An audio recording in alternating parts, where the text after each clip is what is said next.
Get a load of this guy. Take my shoes and walk a mile, something that you can't do. What is up, man? It is your boy Benji, and I'm back with my boy Derrick with the Do-Rag Boys today with another episode of the Qrewcast. What's happening? What's happening?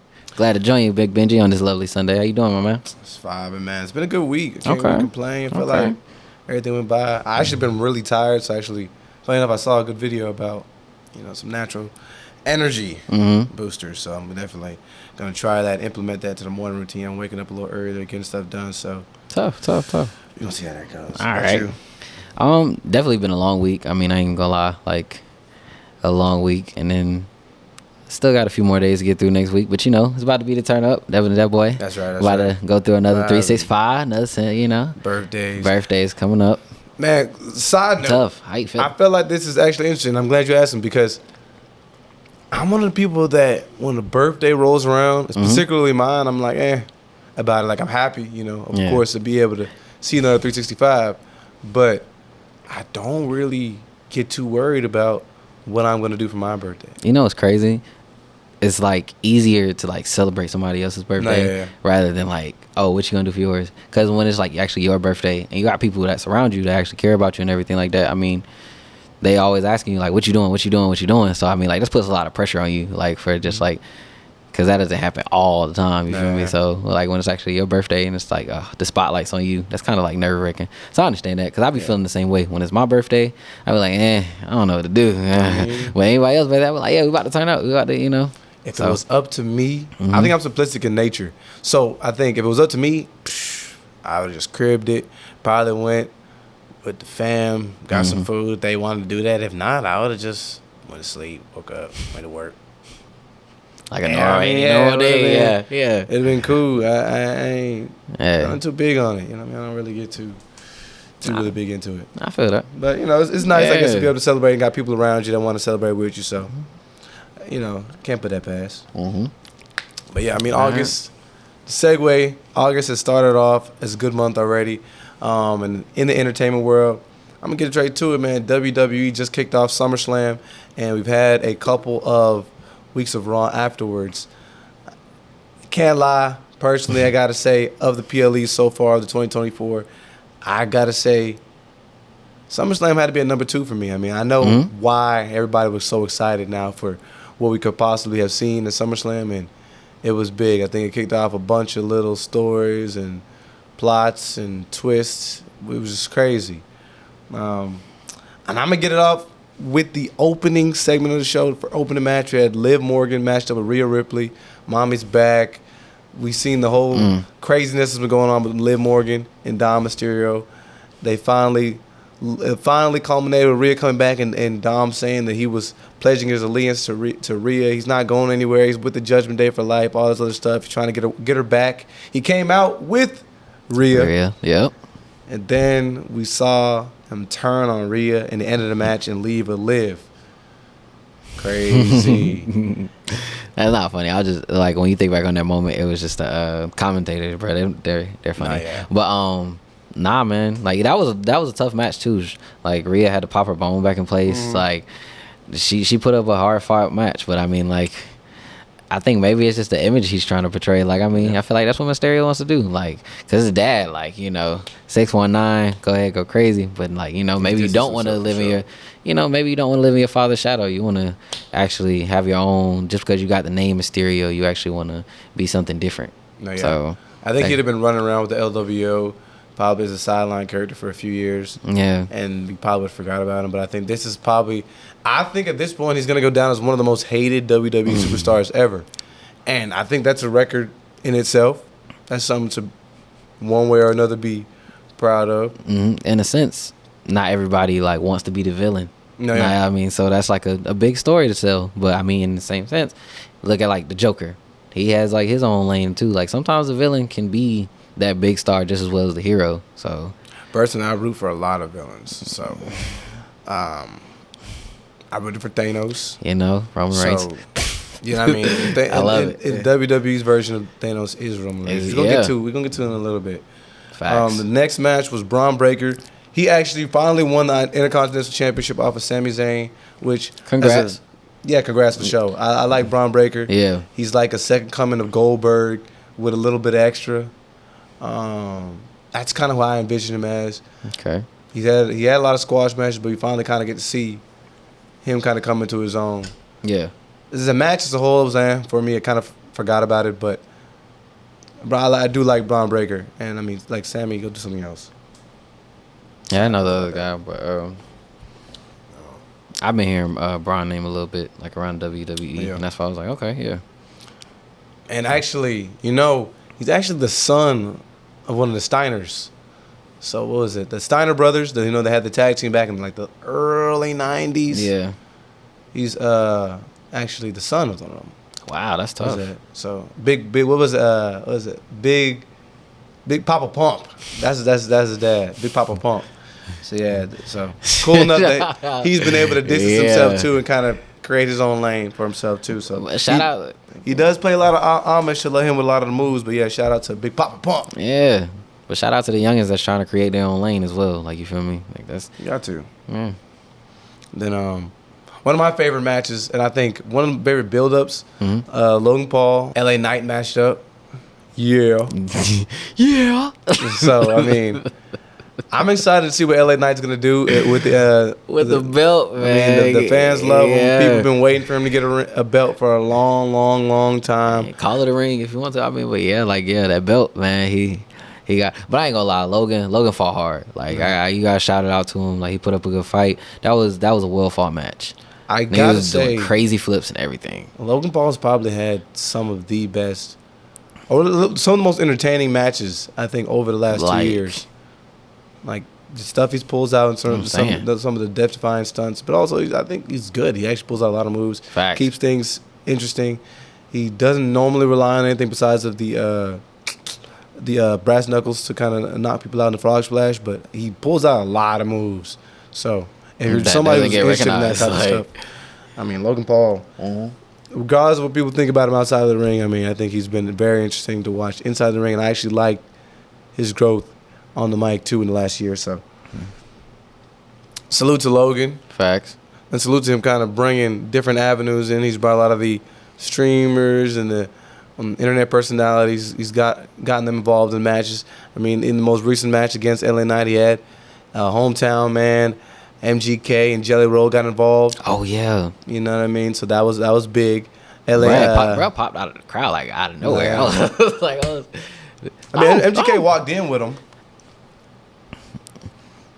But yeah, Jelly Roll was kind of like tucked away for sure until that match. He kind of got called back. But yeah, definitely good match. Logan came out with his Cleveland Browns colors. I think it was funny though that they're even booing him in Cleveland. That's where he's from. But I think Logan also is a natural bad guy. So I salute him for sure. Yeah, shout out to the villains.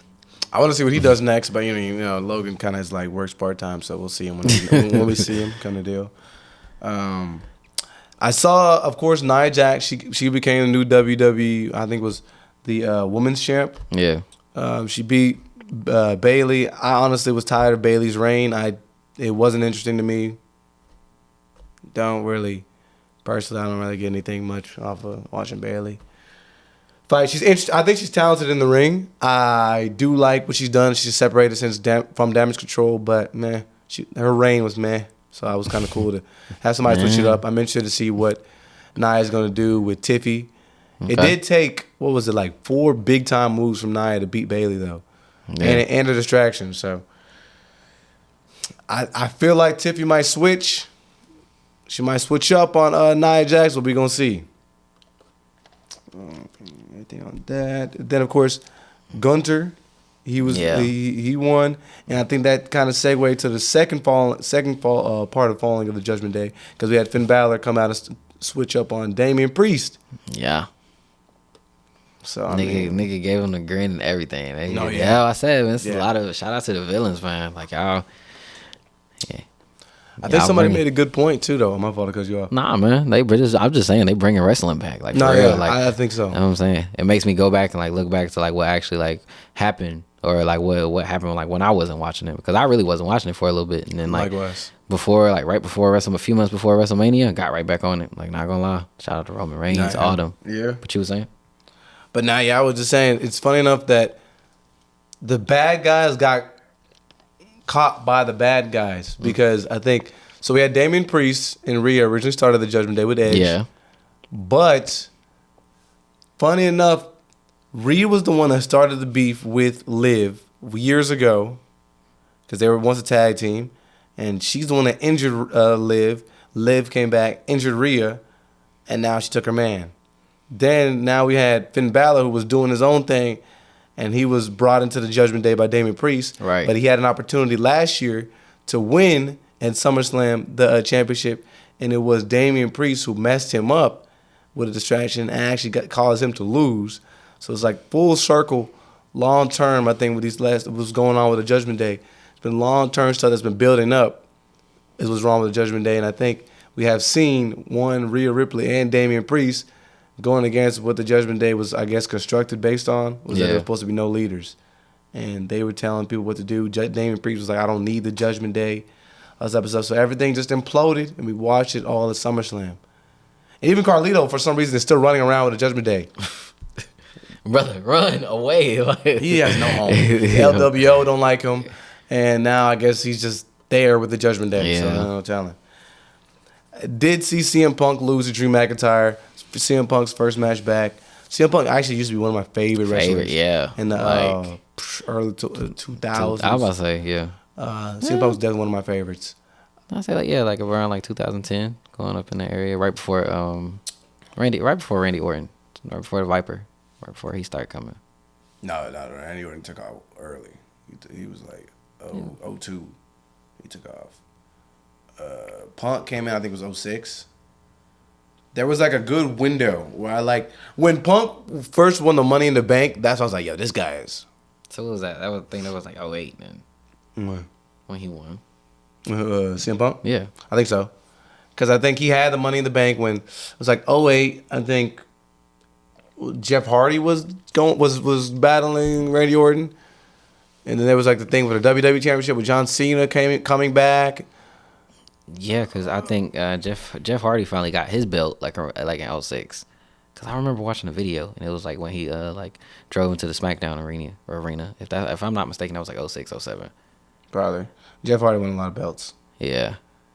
So I know he was going back and forth with like the heavyweight championship. He won it, lost it, won it, lost it. I think CM Punk cashed in on him actually, and like that might have been 07. Or 07, 08, or some one of those years. Yeah, I think CM Punk cashed in on him in order to win. Yeah. Or maybe it was Edge. I think it was Edge. But Jeff Hardy's definitely had his run-ins with the WWE and then the World Heavyweight Championship. But yeah, I think those were like the glory years for me. I'd say 05 was when I was locked into like, I'd say 2012. Yeah, 04, 05 was like going like crazy, yeah. Perfect years. But besides that, I mean 90s, early 2000s, I mean, you couldn't go wrong. Right. But yeah, personally, I mean, I feel like the Drew McIntyre match with CM Punk was like kind of underwhelming. Being that what? No, I was thinking back when Rock threw what's his name off the bridge? Oh yeah, Stone Cold. Yeah. But My fault, what you saying? Yeah, I was just saying, I think that the Drew McIntyre fight was just, I personally think it was underwhelming. I don't think it should have been a regular match. There, I mean, yeah, it was a couple moments with Seth Rollins turned a blind eye, and I didn't really like it. I think it would have been better suited as like a backstage brawl, or if it would have been something where they were allowed to use weapons, or if it was something that spilled out into the crowd. I feel like that was more, I think, what that match should have been based on all the beef they had for little over half of a year with them actually not battling, and then CM Punk's first match back. Think could have been more, but I mean, I'm not upset. I mean, I don't know. I guess they eliminated Seth Rollins too, because I think it was just on SmackDown. Oh no, on the most recent episode of Raw, we saw him take like 6 tsunami plunges from Bronson Reed, so Seth Rollins might be out of there. But yeah, all in all, pretty solid match. I wasn't like I said, I think it could have been more. Then, of course, the moment of the night was Cody Rhodes matched up against Solo for Solo's opportunity to bring the heavyweight championship back to the Bloodline. He was rudely interrupted in a match that was Bloodline rules, which I think at this point, Bloodline rules just means anybody can just jump in and try to save the day. Go crazy. We saw the return of the original Tribal Chief, Roman Reigns. After Solo's been talking slick for a few months about how Roman was a weak Tribal Chief, and he didn't know how to lead correctly. We also saw him eliminate Paul Heyman because he was kind of operating without the guise of the Tribal Chief. So, interestingly enough, there's a moment in the battle ensuing, I would say, when Roman came back on SmackDown, where Solo drops the Ulafatu, I think is what it's called, the beads. He drops those, and we saw one of the Tongas pick it up, looks at it the same way Solo picked it up, looked at it, got mesmerized, and we saw Solo now go get mad with power. But all in all, I think the match was pretty solid. Of course, Roman, I think, had the best part. I'm tired of seeing Randy Orton and Kevin Owens jump in, but Yeah. Roman just he just built He different, just built man. different, yo. Like, He just built different. I don't know what else to say. yeah. So I'm honestly down for a Bloodline Civil War. Facts. I'm interested to see if That- they're gonna bring back that's Jimmy. That's my Maybe. tribal chief right there. Maybe bring back Jay to the Bloodline. I think Jay's gone. I think he distanced himself because I saw him pairing up with Sami Zayn's. But I don't know. Maybe we can get another shot to bring Jay back. Nah, Jay getting a little too big headed. Come on home, brother. Like, I think you are big enough for your own lane, but in the same sense, like, at the end of the day, it's family. Yeah, but that's the same family that ostracized him for the Bloodline. I know. I think they should bring him back though. I don't care. I think so too. This might lead up to another return from The Rock. Maybe The Rock jumps in the Bloodline Civil War. Facts. Who knows? It doesn't look like, though, that Roman needs much help. He was able to dismantle most of the Bloodline by himself. But I'm interested to see now what's going to happen. And it actually gives me a reason to watch SmackDown. So, thank you for Roman. We also got to see, secondly enough, crazy enough, I know Roman's supposed to be coming after the belt, but Cody Rhodes actually allowed Kevin Owens an opportunity to fight next, which I'm not overly excited about, but I am thinking that Randy Orton will probably turn on Cody Rhodes in this event. Obviously, Randy Orton's supposed to fight Gunther, I think, at the next PLE. Okay. But I guess a lot of people thought that he was going to take the WWE Championship. Honestly, my second and third and last and final ultimate critique is, bro, I think wrestlers got to give it up. At a certain point, they got to, but I think their ego's at the top of the world. I don't think we need to keep seeing Randy Orton fight, but shout out to Randy Orton because he's a legend. Yeah. But at some point, you got to give it up, brother. but they won't do it. They won't do it. They won't pass the torch. But I think I'm actually interested in seeing Gunther and Randy fight. And I think it'll be interesting to see Kevin Owens and Cody fight. But I don't think there's a world in which Kevin Owens wins. But I am interested to see what that might develop into.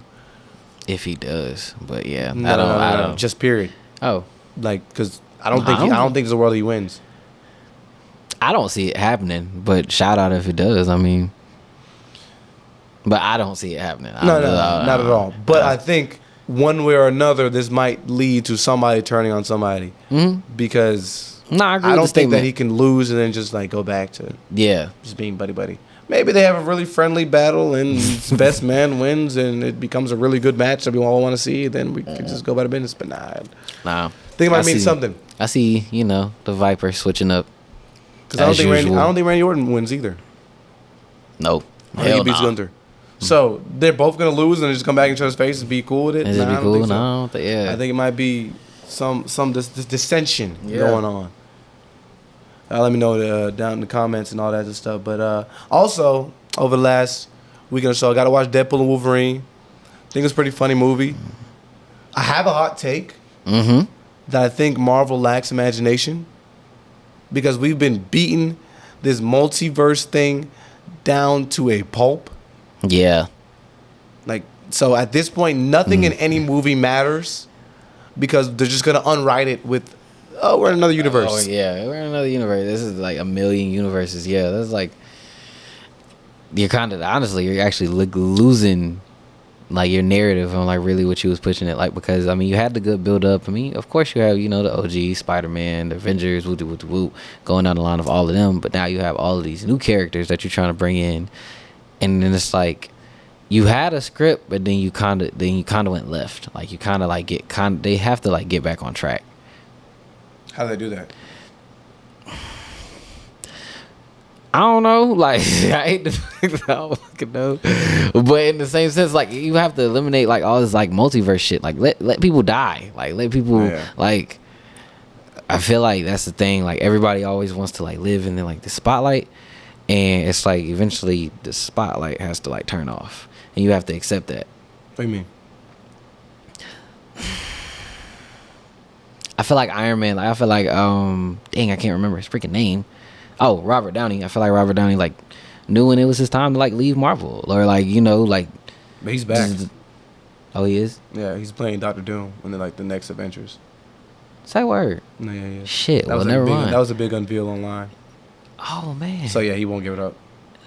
Oh yeah, never mind. Yeah, Marvel. But that's the second. That's the second reason why I get upset. That's crazy. Because nothing matters anymore. I understand that there's probably another universe that we're gonna be able to allude to and say, oh, but you know, we got him because I mean we also saw, spoiler alert, in the Deadpool movie we saw Johnny Storm return, but this time it was Chris Evans who played Captain America. It wasn't Michael B. Jordan or anything like that, or the new Johnny Storm that's gonna be in the new Fantastic Four. No, we saw the Johnny Storm from the old Fantastic Four, which was Chris Evans. So, what was wrong with that with you? Well, I'm not upset about it. I think it was cool, but I think, like I said, it just continues. All right, so like you said, the one issue, you're trying to introduce new characters to the MCU. Obviously, you're gonna have the most beloved characters, Spider-Man being the head of the totem pole. You're trying to introduce new characters. That's why I say they lack creativity, because you haven't developed a movie, I think, that is stood alone with its own character that we haven't seen on a recurring basis, other than Black Panther, you know, R.P. Chadwick Boseman. But I think the second movie was kind of eh.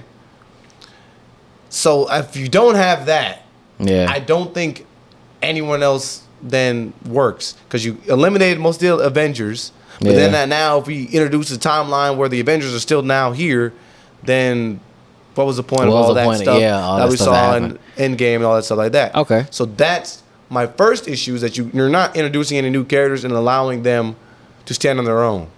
I don't think they've also done well with it. So where does all this coming from? I don't think there's been any good movies in the MCU other than a handful. I think we have, 20-something movies? I don't think many of them were good movies. That's my hot take. I don't think it's really a hot take. I think it's, I mean, really, you have Endgame, Infinity War. Yeah. You have maybe the first Iron Man, maybe the second Thor. Ant-Man was funny, but it wasn't like much. I think like my favorite Thor had to be like when he fought Hulk. Was that a good movie? That's the second one.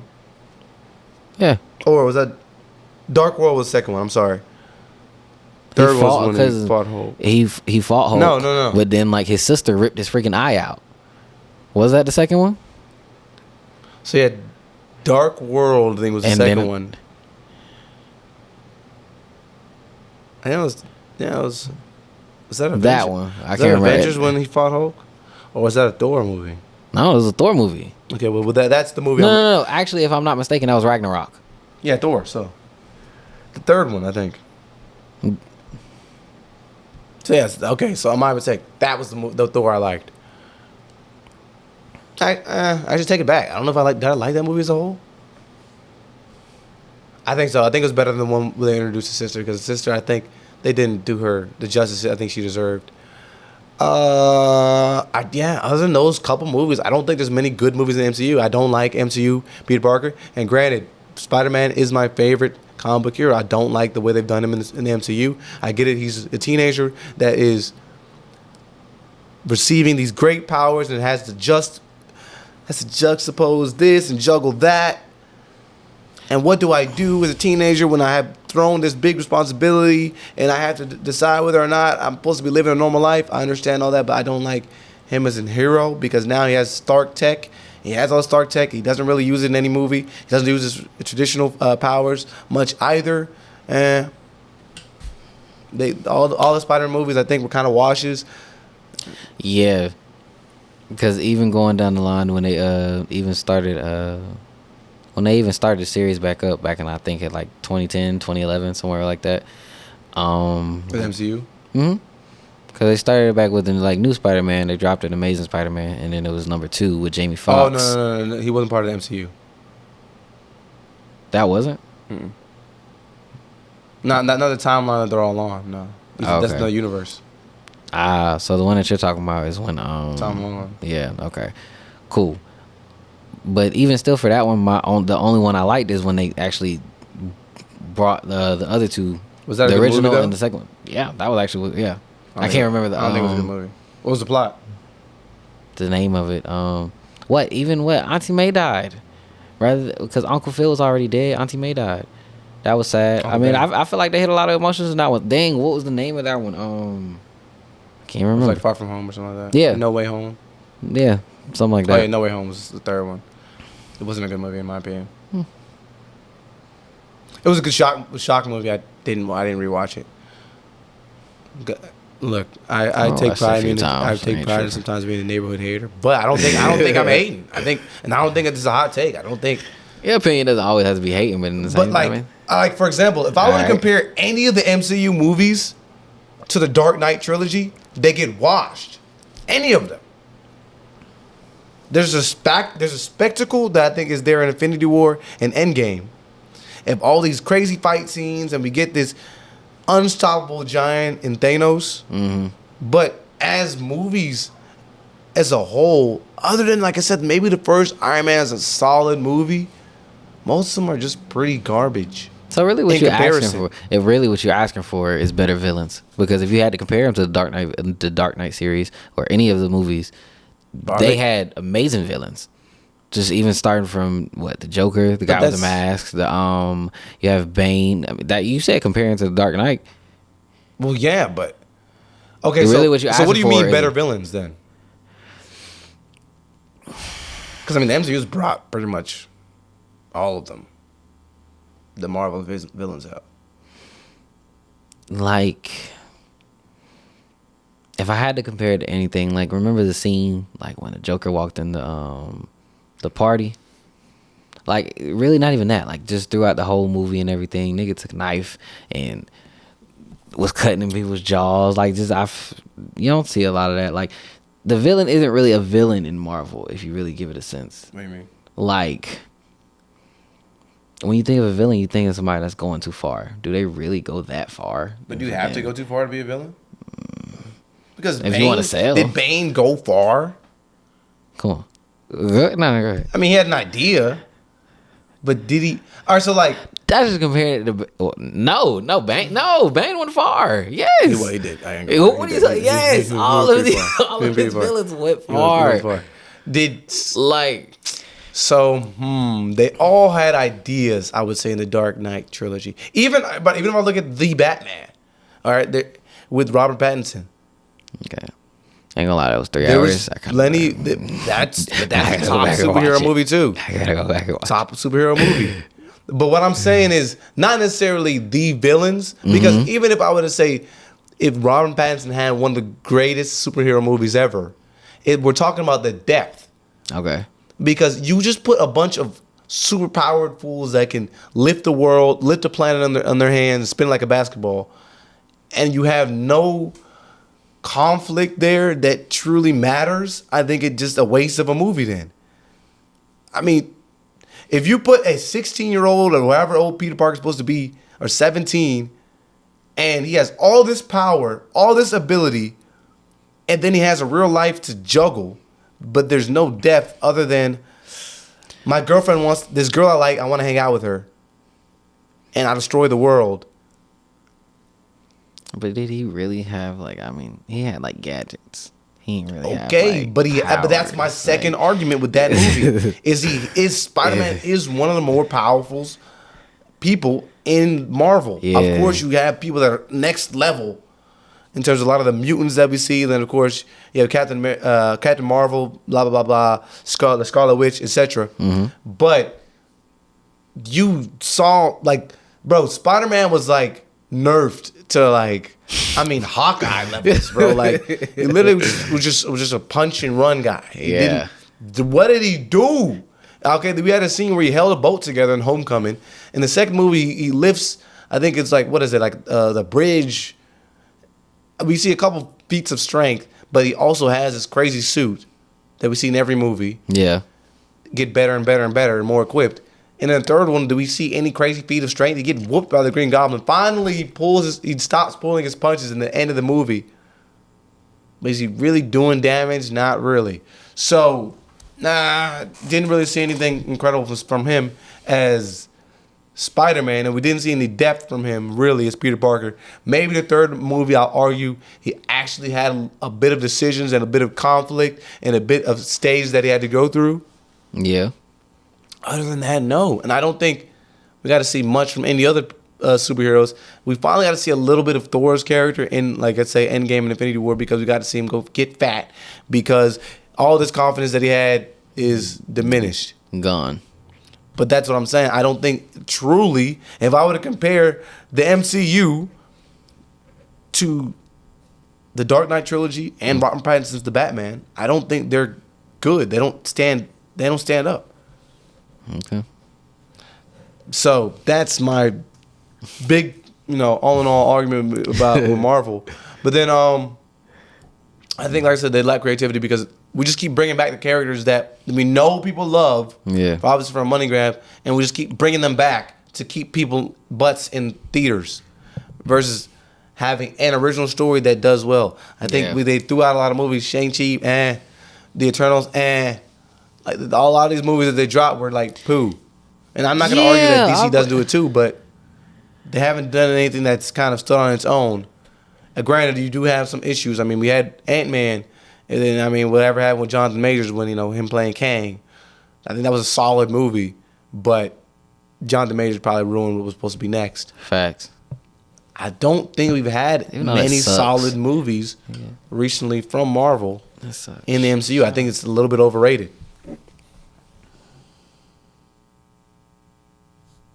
I don't know where they go next from this, because, I mean, like I said, bringing back Downey as Dr. Doom and another Fantastic Four. We're going to have another origin story, the third time with the Fantastic Four. Yeah. And I already seen the leaked pictures of the suits. They look terrible. What are we doing? It's supposed to be like set in the 80s, though, I think, like, or 60s or something like that. So, but I'm not trying to see Downey as Dr. Doom, but we'll see what happens. I guess it's supposed to be another universe. We see this again. Fantastic Four versus Doctor Doom. I don't know. I'm not really excited. I think I did hear that it's supposed to be something like Galactus. Maybe they redo Galactus. I don't know. Other than that, there's not really much I heard the MCU doing. I'm not really excited about. I think Phase 4 was trash, so we'll see what they do next. Oh, no. They do have a Daredevil movie coming out. And I can't lie, my boy's been playing Daredevil. I do like him, how he's been in the TV show. Yeah. So I am interested to see that in the movie. Matt Murdock. Karen didn't know his name, but shout out to Matt. I don't know the actor's real name, but Matt Murdock's the character. Okay, yeah, sure. But I was talking about the real character. I don't know his name. Yeah, so Well, overall, if you had to rate the movie, what was your take? Deadpool and Wolverine? Yeah. Because we went way side off, but not way, but yeah, that tangent. It was cool. But like, I think it's a cheat. Like, so I will, before I do my rating, I'll preface it by saying it's a cheat code to, a movie's not good just because it has a bunch of little like Easter eggs. So I think it was a very funny movie, entertaining movie. As a whole, I say like 7. good. It's just not crazy. What do you think? I was giving like an 8.5. Like, not gonna lie. I think because I'm a sucker for comedy. I ain't gonna lie to you. Yeah. Like, yeah, it really has some funny parts in there. Yeah, definitely. for sure. You know, you had your boy Channing Tatum in there too. Mm-hmm. Like here, and then they actually, you know, had Blade. Dang, what's girl off the Capitol One? So many movies. I ain't even gonna lie to you. Jennifer Garner. Yeah, cannot remember her name. Lecture. Yeah, so I'm saying like, But that's what I'm saying. Just because it had those scenes, does that make it a good movie? Because you just had callbacks to some of these like beloved characters. Does that make it a good movie? Everybody has their own opinion on that, but like That's like the Spider-Man movie. You It's not a good movie just because you brought back Spider-Man. It's like cheating. Okay, yeah, doesn't make it a good movie. I give you that as a cheat code, but like, yeah, that's yeah, But I give you that as a cheat code, but And it still was a good movie. But were they instrumental to anything in the movie? No, they were just there for shock factor. They honestly weren't. Like, they didn't. They had a scene where they fought, and then they on to the next. They weren't integral to as a part of the movie. They were just there for shock factor. Yeah. So if you delete all the shock factor, if you literally delete all the shock factors, there is no Wolverine in the movie. So I mean, it's just Deadpool. But I will say, even though I guess this is Deadpool's technically first intercession with the MCU, I think I will say now we have a good MCU movie. But outside of that, I mean, I like the first two Deadpools. But, you know, he existed outside the MCU. But now he's back in it. Yeah. I give him that. But now he's back in it. Like I said, we have callbacks to all the characters that we've already seen 100 times. X-Men have some good movies. I'm actually more of a fan of the X-Men movies than the ones that are in the MCU. Of course, Wolverine kind of leads the charge. Yeah, that's why I was pretty excited for it, you know, and everything like that. X-Men 97, they had a good TV show. Really good show. I didn't get to finish it though. I think I'm on like the last episode. What, X-Men First Class? That was a good movie. I mean, yeah, I love their movies. Like First Class. I like X2 is probably one of my favorite. Okay. The first X-Men was pretty good. Yeah, I like First Class. Let me go actually down the line. Yeah, but that's it. Yeah. But they exist outside the MCU. So I think they are good, but they're on their own. Now if you bring them into the MCU, different laws, different contracts, brothers. But that's my point though. If that the MCU I was in agreement with you. Like, yeah, you got to cut the multiverse shit. Like, there was no debate on that at all. And I feel like it's really like definitely like getting like overused. Like, and that's why I said like nobody's accepting like that death roll. Like nobody's like, I mean, Jonathan Majors was kind of like forced out of it because he had what he had going on. But like, Days of Future Past. Days of Future Past was good. The New Mutants was pretty good actually too. The rest of them were okay. Apocalypse is okay. Logan was pretty good. But we lose, like you said, we lose a little bit of the oomph in that movie because he dies and then he comes back. So, technically he doesn't come back because we're in another universe. But like I said, and literally no one's death means anything because then we could find them in another universe. Yeah.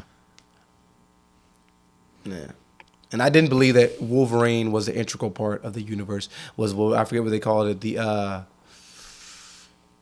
whatever they were trying to say that he was, that he had a bunch of importance to the point where the universe was crumbling apart. Yeah. I don't believe that was Wolverine. I feel like that would have been Tony Stark. But I get it. It's another world, another Earth. I guess we're gonna make that argument. Nah. That's still, and I don't see how that like even. Movie, yeah. I'm gonna like think about it again and see. I'll stick with 7. I'll stick with 7. I'll stick with 8.5. Like, yeah, I mean, like, yeah, for my judgment. But like, actually, no, I take that down to an 8 because that like didn't make no sense how they like actually, and that's what I always like wonder how they were gonna do it because it was like Deadman and Wolverine. So I wonder how they were gonna like inquire Wolverine to actually like make him matter some of the sort. But it's like they made him too important because it's like that was the reason Deadpool even like started his whole quest or whatever because supposedly Wolverine, who's dead, it's so important to my universe. So how does that really make any sense? So I feel like that was kind of a... He is a piece that glued. Well, okay, I get it making sense Like- in the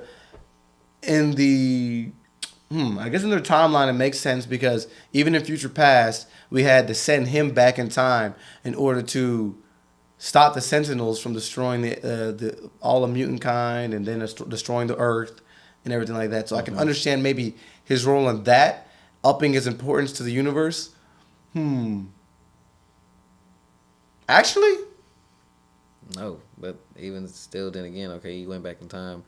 Woo. but because of that, that actually does make him more important than Tony Stark. Well, I mean, he saved humankind. So he literally created a branch off of the timeline because he went back in time and saved the world from ceasing to exist. So he started to fuck up. No. Somebody probably did it before him. But, yeah, I mean, you have all the Future Past X-Men because... Yeah. Well, I guess, yeah. I mean, because he started that branch off in the timeline. Yeah. Where I guess otherwise they would die in like the 60s or 70s or 80s or early 2000s, whatever the timeline was on that. But I guess he came back and saved the day. So in him doing that, then you actually have the event. Yeah, he is more important than Tony Stark. I just had a real time realization of that. Yeah, he actually is more important. I don't think there's anyone else that is anyone else's death that is that important that's not written away because Thanos died, but they went back in time. So Yeah. to wipe out his death to then kill him. So Wolverine might be the center point of the universe. I can actually now think about it. Makes sense. But then, yeah, like I said, it takes away the value of everybody else. And I don't know, now do you have an X-Men movie without Wolverine? Oh no, a pretty solid movie, but I'm interested to see what Marvel's going to do next. I'm excited for the stuff that DC's putting out. Don't know what DC's going to do next. Going to put that out on Front Street because it looks like they lost Henry Cavill already, so. Damn. I mean, he was there. He was playing, what was it, Cavalry. So, I don't know if there's any other comic movies that are dropping this year. That I've seen, that's supposed to. Nothing I've really been, like, excited. This is, nah, nothing that's been, like, ringing bells or anything like that. I do want to see the Penguin show. Started watching the other new Batman animated series. Yeah. I always felt like DC kills the game with the animated. Yeah. They've been killing it. But yeah, anything as far as... But coming up, other than that, I'm just excited to see the Fantastic Four, see what that it is. And on the top of my head, I don't know if there's any other mutant movies coming out, but that's the one I'm definitely excited to see. That one, and I guess the Avengers, in which we see Downey as Dr. Doom. Dr. Doom, yeah. So. Wait, no, it was one movie. It's called, like, The Trap, or Trapped, or something like that. Oh, it's not a comic movie, but it's just another. Oh, yeah, it's just another, yeah. I thought it was Trap. Yeah, I don't even know, like, what it was about. I guess it was just, like, it looked like a horror movie. And then I saw they were making, like, another Smile. Yeah, I saw that. I like the first one. First one irritated me, but Yeah, I like it. I'm interested in seeing the second one. I might rewatch the first one. They have another movie too of the Lion King, in which they kind of canon and rewrite the kind of the how Mufasa and Scar intertwine, and how eventually we see Mufasa become the King. Yeah, it's Okay. kind of because I guess Mufasa was saved by Scar and brought into his family. And so by him being brought into the royal family, that eventually leads him into, which I guess it didn't show in the trailer, so I'm interested to see what actually happens that leads to him becoming king. But if that is the case, I understand why Scar threw that man off a cliff. Makes sense. He's not really a bad guy. We'll have to see. Yeah, outside of that, pretty cool entertainment. Did see what was that place? The Quiet Place. Excited for the game. The movie was Yeah, the movie was Yeah, but when you sent me the trailer for the game, I was like, whoa, they should have been like, this is something they should have been created. But I mean, given to it like now, definitely the way like gaming has been going and everything, definitely ready to see how they like put this together. Mm. I feel like intense games like that are really like what's selling nowadays. Like, Let me see. And on to what's trending. Damney. So interestingly enough, so I think there's a couple things we can put this into categorically. But I'll start off with Ruby Rose and Drewski broke up. That was something that I guess had the internet ablaze. Drewski said she was too expensive. And I think that this ties into a couple different things that I saw on the internet. But do you have any quick remarks on that? Yeah, like I mean, he tried to make it seem like he was like joking about it, but no, I don't care what you like say. I don't want to like hit a scar or anything like that, but like I mean, honestly, like with a woman like that, like you have to pay. Like the women that are real women that like place themselves as this top tier character and everything like that, and I mean. You have this image, not even just the image that you have to uphold. Just, I ain't gonna lie, like it pays to be with a bad bitch. I ain't gonna lie to you, like that's something you're gonna have to pay for. And it's not even always on looks. That could just go towards the lifestyle. If she doesn't cook, you always gotta order food. If she likes to shop. Brother, what about that wallet? It's like, what do you mean? Like, I mean, And that's what I think a lot if of she likes to dudes do get stuff, lost. like, I mean, like, yeah, go ahead. I ain't trying to cut you off. I think a lot of dudes get lost because, yes, Ruby Rose is pretty. Not just use Ruby Rose as an example, but Ruby Rose is pretty. But, like, in the example that is Ruby Rose, she is somebody that is a millionaire in her own right. Whether that's music, modeling, OnlyFans, whatever she's doing to get that money. She's living a life and where she's paying for a lot of things on her own. So if you come into the life, no matter what, as you're a man, you know how to take care of a lot of those responsibilities. Yeah. Or she's going to say, what are you doing to help me in my life? Now, granted, I think that there's things that you can do that aren't necessarily monetary. But at a certain point, I think a woman like Ruby Rose is probably going to look at you and be like, bro, if you're not paying to play, what are you doing to help me here? Because I can do all these things, all this going to Steak 48 and Roof Chris and all this other type of stuff that she might do. She does it anyways by herself. Exactly. She's flying from country to country, state to state by herself. So if you as a man are coming into her life, you got to realize that Delisle, you're going to have to become a part of this lifestyle. Yeah. And whether you have to be the sole provider or not, it doesn't matter. You still have to, even if you're going half and half, you somebody who likes to stay in the house, like, you got Ruby Rose now, you're going to have to change that up. Yeah.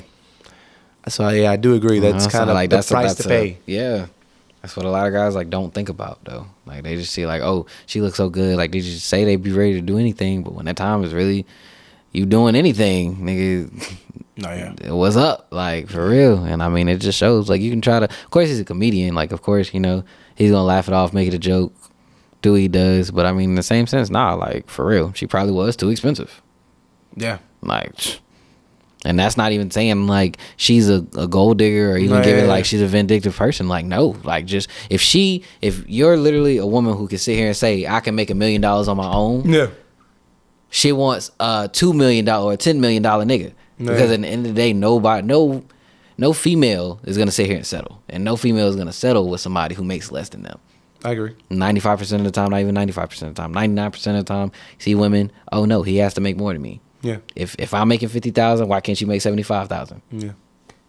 I think that also goes to people you align with too, because like you said, I mean, sure, she's an odd example, but even if you just come into the example of a day-to-day life, if a woman, like I said, if she's out here by herself, getting her nails done, her hair done every day, she goes out and eats every day, you can't come in her life as a man and then be like, oh, we're not going to, it's not going to work. You're going to get pushed back.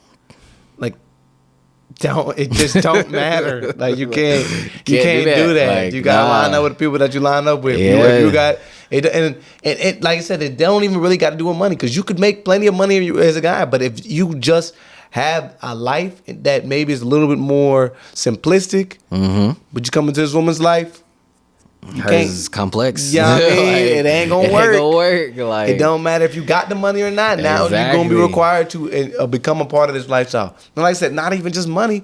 If she likes to be out and about and moving and you just like to be in the house all day, well, you're gonna have to acquiesce one way or another. Yeah. Or you're gonna have to get gone.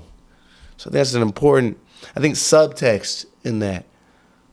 I don't know what that kind of relationship really was, but yeah, I think it's important that like a lot of dudes want the baddie, but they don't know that come with a little bit. Exactly. And I think it tied into the next one, because I saw a tweet that it was saying men are intentionally saying single because women aren't worth it anymore. Okay. What's your opinion on that? I'll let you go first. No, I went first on the last one. Go ahead. wait. So I'm going to follow that up and preface it. Big Sean had an interview where he was talking about his relationship with Jhené Aiko and that he doesn't feel like marriage is just right for them yet.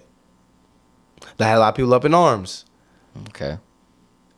And I look at it now to kind of trail off of that and say, I think that it's just very, very, very difficult to try and marry a woman these days. And I think vice versa. I think for women to marry a man, I think it's tough. But I think as a man, you gotta be prepared for what might happen, bro. Yeah. It's tough. Relationships are tough. Yeah, I was like, even if you, I mean, yeah, like sure, like you sign a prenup and everything like that, but 9 times out of 10, the way a lot of these guys like really let the women like lead, 9 times out of 10, the women nowadays are gonna be like, wow, why do I need to sign that? Like that's really where shit is like hit the fan. Like where, and honestly, as a man, like what do I really get out of like marrying? I'm not gonna lie to you. Like I don't take that as offense or send that as offense to like anybody that is married. Hey, if you happy being married, sure. And that doesn't even go to say like you have to be out here being a hoe or anything. I'm not even going down that lane. I'm just, if I really look down, okay, say I did get married 5 years down the line, but if she doesn't want to be with me anymore, or vice versa, what if I don't want to be with her? I can be the bad guy in this scenario. Sure, I don't want to be with her. Okay, cool. I'll leave her, but somehow, some way, she still gets a house, a car, and if we have a child together, I'm paying her and the child, basically.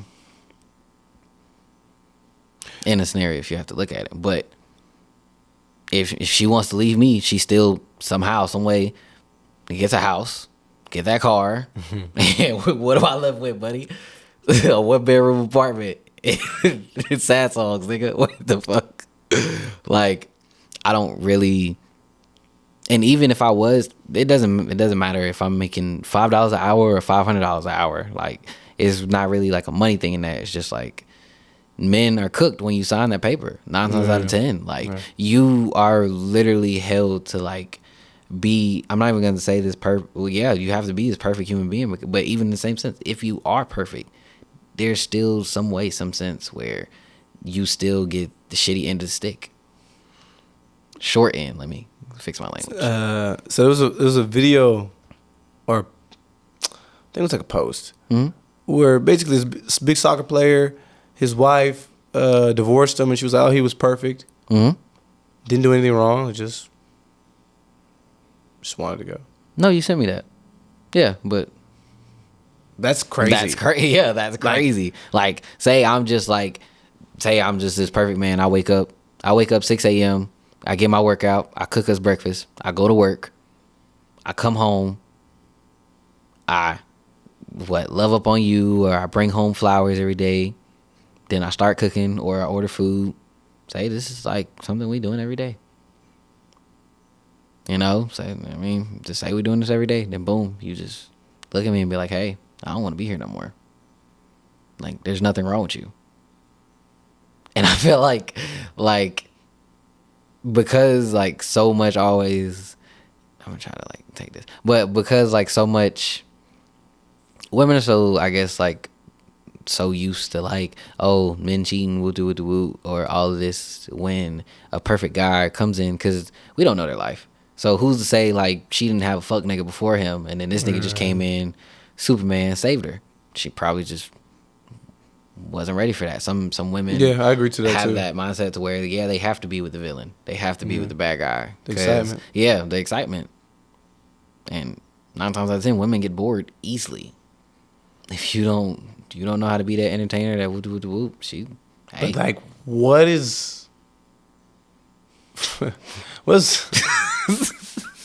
you got? I was gonna say what's more entertaining than stability, but That's true. I'm even preface that. What do people get married for? Like, and I don't mean that to say like, I get it, you're in love, but like, what causes you to get married? Just because you love each other? Just because. So I said that to say, here's my take on marriage. If you're getting married because you love somebody, I think that's the wrong way to look at things. Mm-hmm. Because how, like we could say, Elaborate. Yeah, okay, come on. we could say I love wrestling, right? But like there's a long time where I stopped watching it. There's a time where I don't really pay attention. It doesn't really like revolve my entire day, right? I'm like, I actually gotta go back, and watch them. So right, but you know what I'm saying? That's something that I enjoy. Yeah. But what I'm saying is that emotion or that drawing towards that thing that you like or love, that can easily go in and out. Mm-hmm. So if you're marrying somebody for love, you can easily just not be in love one day. The same reason if you get married because this person made me so happy. There's a day you can be not happy. Like, and I get that it's not quite that simple, but I feel like when you hear people talk about, we were just falling out of love, we were just looking for happiness. The spark wasn't there no more. Like I mean, it's all never the same shit. There's gonna be days it's not gonna happen. Yeah. So I think that you're setting yourself up for failure because a lot of people I think get married because they love each other, or because, and I can say for example the case of Big Sean. I don't know what he got going on in his personal life, but I think a lot of people were up in arms about it. 6 years, 8 years, whatever, no ring. That another reason is why people get married, and I think just because we're here anyways. Yeah. Time, just get married.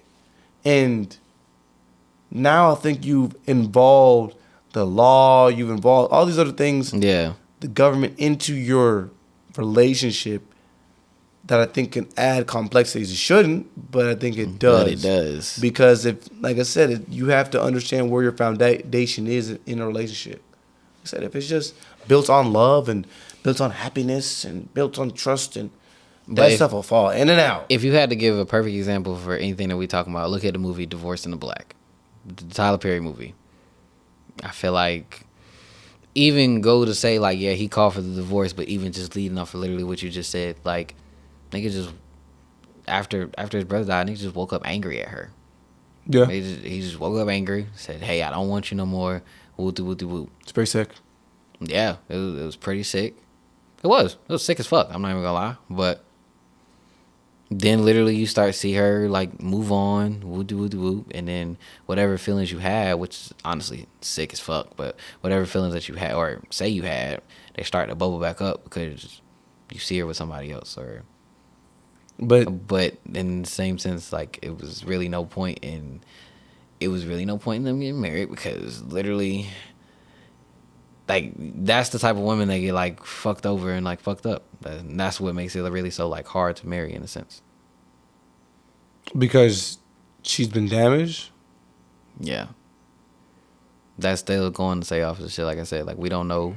Like I said, that was a good movie to look at. Like really, no point of like, no, actually, it wasn't. Cut all this out because I went completely left with this shit. Oh boy.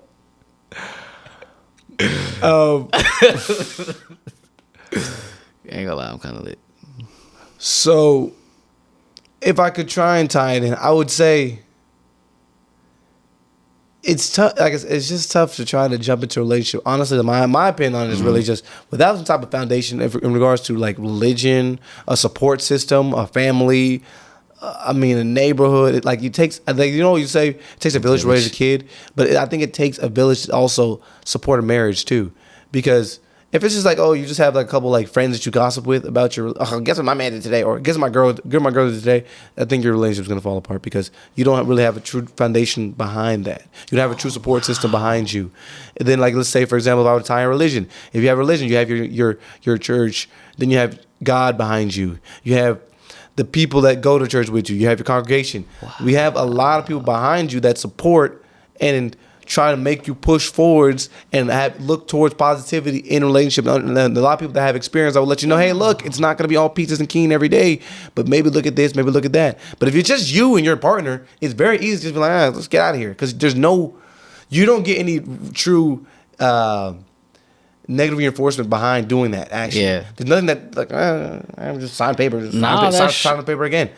If you got plenty of people behind you, like, what are you doing? What are you doing? Then that kind of way, we should try to figure something out here, because you got plenty of people behind you too that are also gonna say before you get married, why are you getting married? Yeah, there's a bunch of people that are gonna say, wait a minute, this doesn't add up, or this doesn't add up, or this doesn't add up, or this doesn't add up. So you have layers to a relationship. So I think a lot of people getting married would just like, I mean, you hear the old stories. Oh, we just ran away and got married in Vegas because we love each other, and sure, that makes for a good movie, but does that make for a truly long-lasting relationship? No, it doesn't. Because that's crazy. That's even crazy to say. Like, you just open like a lane for me, because like, yeah, like I can even go to say like my mom and my dad now, like they're married, but all of our family is like connected. Like they just came from a family cruise, like with both families, and they had an amazing time. So there you go.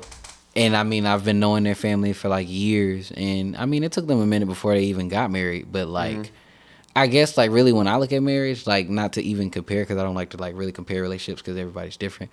But like, if I had to like give my top judgment to one, that would be like my mom and my dad. Like now, that's how it should be. Like, should be the Instagram model. The rapper and Instagram model is not the one that you need to be basing your relationship off of. But I feel like that's what's blinded to society now. Like that's what everybody wants to be, and that's really where the problem lies. Because everybody focuses on so much on like putting their relationship online and we'll do. Yes, their appearances, but relationships aren't going to be perfect every day. That's something that you have to know when you look into getting married with somebody. Like, yeah, everybody has baggage, but do I want to deal with this small suitcase, or do I want to deal with this extra heavy suitcase? That's what you have to ask yourself as well, because it's not let alone like the happiness and all the feelings that you always have to sit here with. It's also the personality traits, the freaking, does this person hit you? We'll do like going down the line of that. And I mean, like, yeah, like I definitely agree with you like on that. It definitely takes a village to also support a marriage as well, because if you have a bunch of vindictive like women or male, like, oh, your guys don't like your girl. Man, I don't like your girl. Why you always bring her around? Or your girls don't like your nigga. Hey, why you always bring it? Exactly. Like that small seed that they're planting in your head is gonna grow and it's gonna expand. So it's like you have to really surround yourself by like, I'm not even gonna say positivity, because sometimes positive vibes can be naive. But you have to like realistic, like real people that actually, hey, what are you doing? This guy doesn't open the door for you. What's going, like people that actually notice stuff that actually like goes further than like what it could be. Or this guy, I don't like the way this guy talks to you in public. Like, why is he talking? If he talks to you like this in public, I know he does something crazy at home. Like people who notice stuff like that actually care for you. Those type of people that you need in your circle, not somebody like, oh, he didn't buy me that $500,000 watch. Like when you hang with people like that put the materials over the actual justification over the relationship, that like you're gonna fail tremendously. I think like too, like a lot, even to go alongside that, I think I'm like, dang, it's even crazy. We said that the celebrity thing because Cardi B just announced divorce from her husband too. That dude's cheating. Anyways, but I say that to say too, just you have to have a grounding, somebody be able to look into the future and be able to say, okay, but what, like you said, what are y'all looking to do? Is it just because y'all love each other? Are you looking to have kids together? Are you looking to? Because at the end of the day, the purpose of marriage was to have a strong backbone behind raising children. But then as time came along, you're doing it for an opportunity to generate generational wealth. Obviously, two heads are better than one. So just one person making 50, another person making 50, boom, we got 100. Yeah. You know what I mean? So now we've set together an opportunity for kids to flourish in this. And then now we have a backing of family that also has money. We have a backing of family that also has money. So you have an opportunity to allow the next generation to prosper financially, and they have enough support behind them to do so. Because like I said, it takes a village to raise a kid. If you're just getting married and the families are at war, then now you've already started a problem. That's true too. From inception of the two of y'all getting together. Then y'all getting married and you don't even know whether or not you're going to have specific roles in a relationship. You don't even know what each other's goals are in a relationship. You're getting married. What are you doing? Yeah. I do also think in modernity, today's age, you have a lot of people jumping in and out of marriages because I think what's crazy is, I think the general consensus is, if you're not happy, bounce. Yeah. And like I said, happiness is fleeting. You can be happy one day and not happy another day. And I think a lot of that stems from what we see. Like I said, it's a lot of appearances. What they say, comparison is a thief of joy. It's very easy to look online, and I'm not even going to just say celebrities. It's very easy to look online and see your friends. Yeah. Just be like, dang, man, they married and it looks like they're happy. Or, dang, they're out doing this on vacation. Or, oh, they got a nice house already, and we ain't got that. God, you know what? I'm getting out of this relationship. Like, it's very Like, easy so to just kind of serious. plant those seeds in your head. And I think it's just so important that you have to have a grounding behind you. And that's why I think it's so easy, because you have so many people that want to be literally free thinking and have this, I guess, dreamlike idea of what romance is.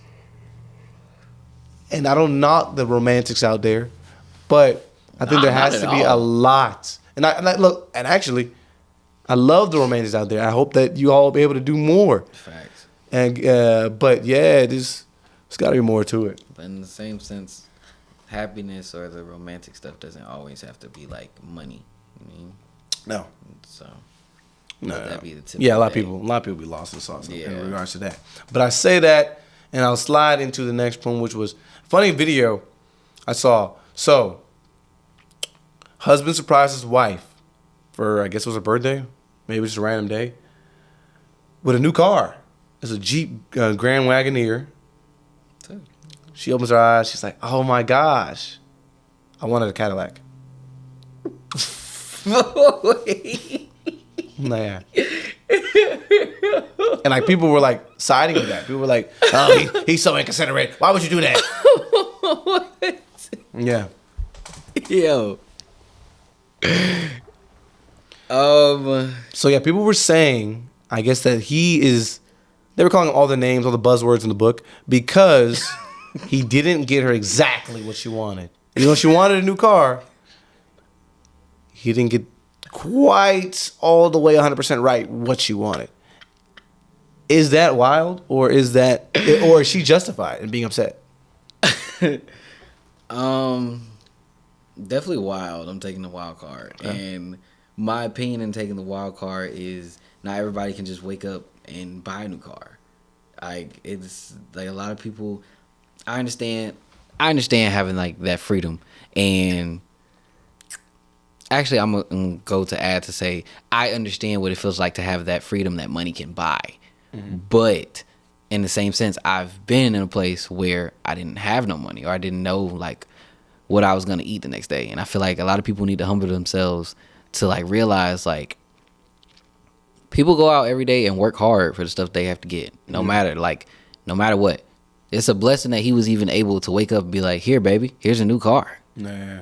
I understand, hey, if you got it like that, you want to just say, hey, but who's to say, like, honestly, I'm going to say even like this. Yeah, she say she want a Cadillac, but who's to say that Cadillac is going to last 2 months, 3 months? Maybe he saw not even have to be a price difference, but maybe he saw the maintenance and the gas, and I mean, like, men actually like read into stuff like that. Women read too, but in the same sense, like men, yeah, that's what I'm saying. You just want that for an appearance. You want that Cadillac just to be like, hey, I got my new Cadillac. That's just a 5-second feeling that's gonna go away, because when you do have your Cadillac, even still, you finally got your Cadillac. Okay, cool.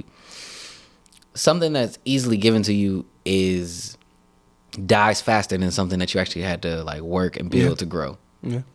So I can say that even on the second that, then would he be wrong if she wanted a Louis V purse in blue, and he got her 10 other random other brand purses? No, the husband's not wrong at all. The wife just needs to humble herself. Okay. I would stick to that card. Yeah, it was wild of her. I'll stick to the wild card. It was wild of her. Like, humble yourself. Okay. And in the same sense, I feel like people just need to stop posting stuff like that. If it like because like people are so like trying to be the like next trending thing, or people are so stuck on like I said, that spotlight. People are so stuck on that.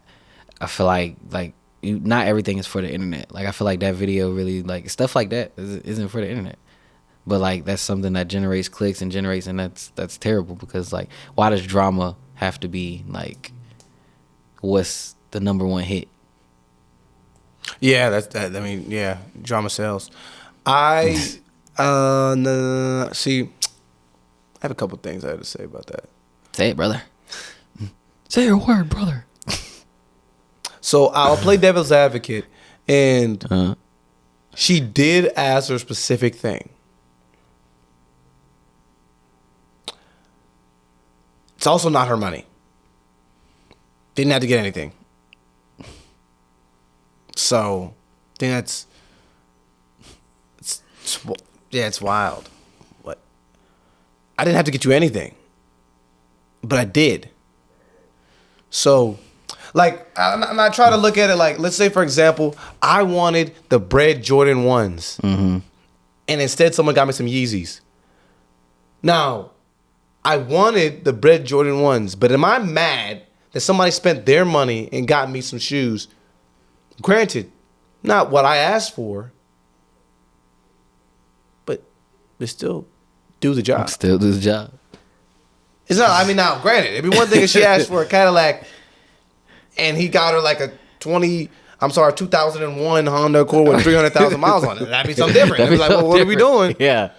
But, I mean, got him a new Jeep Grand Wagoneer. The Wagoneers, I mean, if they're souped up, they can be pretty similar in price to Escalade. Now, like I said, who's to say that he didn't get a better deal on that one? Who's to say he wasn't able to find the Escalade?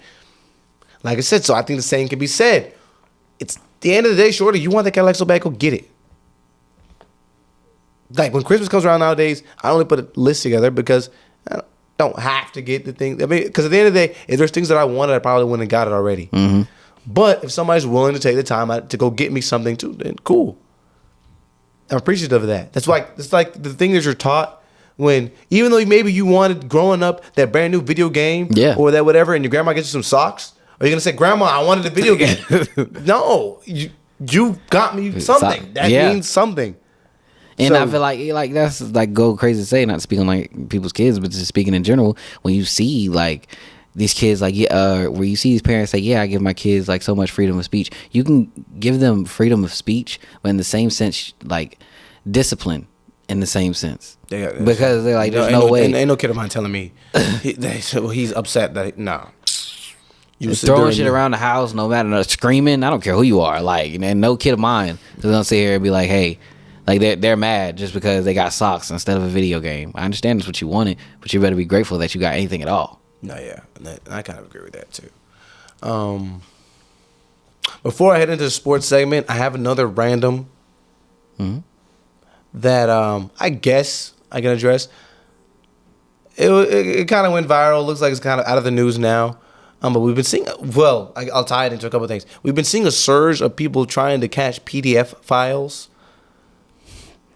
So we have, who is it? Vitaly is like enlisting rappers to jump in he catches these like guys preying on children, like live and indirect. Yeah. And don't know what, like there was even a video, I don't know if you saw it. It was like a video where the guy's catching one of the child predators, and the dude's in Akon's there and he's singing locked up. Like weird content. Yeah. Don't know, like it's cool that you're catching these people, but I think it's weird that you're like monetizing and making it into a big spectacle where we're entertained. Yeah, because it has other people. It was, not to cut you off, but it was this one other video that I saw. It was like these guys in New York. They set up this guy, like, because basically like they were pretending to be a 13-year-old, but they like exposed them and everything like that. And that's why I said like that's what makes stuff so fucked up, because like everybody's doing everything for like clicks. And that's like, where the next issue will lie. Then that's you're where gonna have people faking it for clicks. Yeah.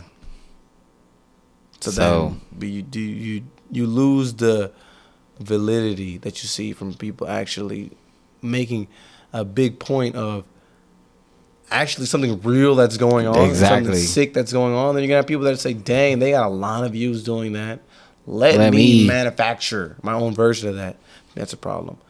I'll tie it into too, just because we've been seeing a lot of, I guess, influencers being exposed. I think it starts to water down a lot of these guys too that we're seeing, even at the highest levels. I mean, we've seen the guys, plenty of big time celebrities, and then influencers going down with plenty of accusations. Facts. And it waters that stuff down because we're seeing this type of content on a day to day. So I think it's just not one of those do anything for clout kind of moments. And then a lot of people that get lost in sauce too, because I mean I know one thing that went kind of big was Castanet's cameraman, and then I know them blaming the other Chris.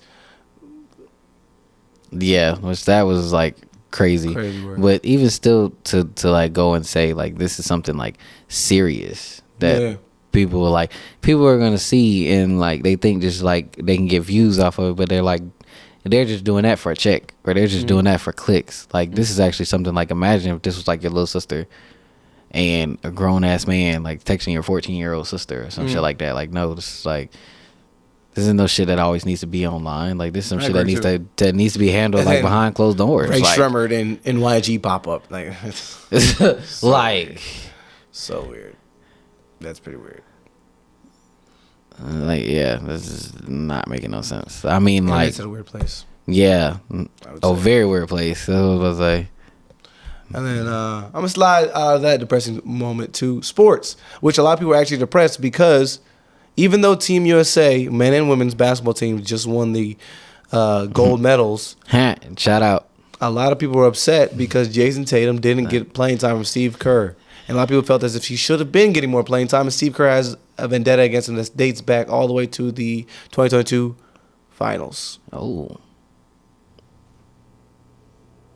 Nah, I didn't know you'd take it away. I didn't know anything, but I ain't gonna lie, I kind of fell off of sports for a little bit. But I know he did not get no playing time, which in my opinion is kind of crazy because you just won a ring. Yeah, you just won a championship. Yeah, and yet I'm not getting no playing time. I'm not playing for my country. That's pretty fucked up. Like, I mean, he showed good sportsmanship. You know, he saw him taking pictures and everything. You know. Shout out to his baby mama. But yeah, like, you know, good times. Congratulations on the baby, Jason Tatum. But even in the same sense, like, that's just pretty beat up considering the fact that I just won this big championship and everything like that, and now I want to sit here and play for my country and everything like that, and I didn't, because the coach y'all selected didn't want to put me in the game. But yet then again, my teammate Derrick White plays 15 minutes or more a game. So what I think about it is Jason Tatum shouldn't have played. Don't think. I mean, he's not better than KD. He's not better than LeBron. He's not better than Devin Booker. He's not better than Steph Curry. I don't know why he gets in the game. So you feel like he did the right thing? Yeah. Now, I do think Steve Kerr has, as a loyal Warriors fan, I do think Steve Kerr has been doing a bad job coaching the Warriors. I don't think he's adapted over the last 5 years, personally, in how the league has been defending the Warriors.